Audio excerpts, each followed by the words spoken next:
Hey guys, I'm going to show you how to make this delicious leftover roast meat fried rice. So first of all, we start off with our eggs. I use 4 large eggs for this recipe, and then crack them into a bowl and whisk until smooth. You can add some salt if you like, but it's optional. Then heat up your pan on medium-high and drizzle in some oil. Once the oil is hot enough, pour in your egg mixture and let that cook through. Don't forget to season with some pepper as well. When the bottom has set slightly, you want to scramble it around just like so. Keep scrambling until it looks something like this. And once everything is cooked through, remove from heat and put aside onto a plate. Now using the same pan, you want to saute some garlic. This will help enhance the flavor of the dish. But remember not to burn the garlic because nobody wants burnt. Garlic in their food. Just keep stirring until fragrant.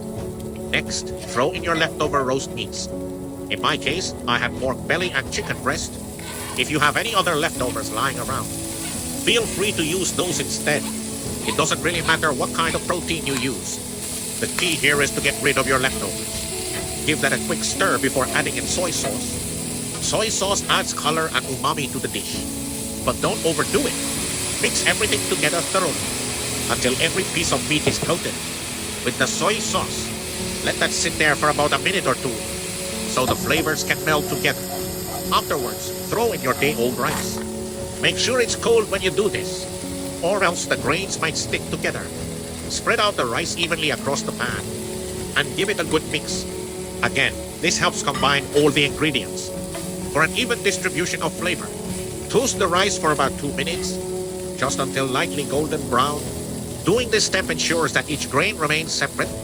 When serving later on, add more soy sauce at this point, if needed based on personal preference. Remember, less is always better than more when dealing with salty foods. Stir fry continuously while tossing occasionally until most of the liquid evaporates from both sides of the pan. Finally, toss back in your vegetables.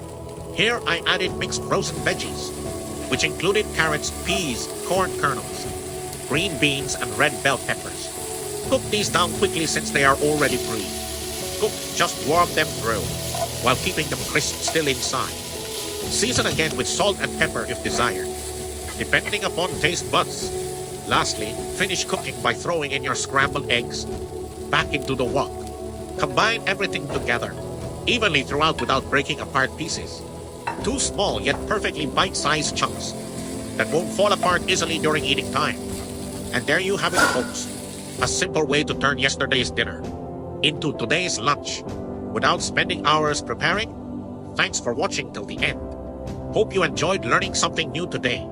See ya next time. Bye.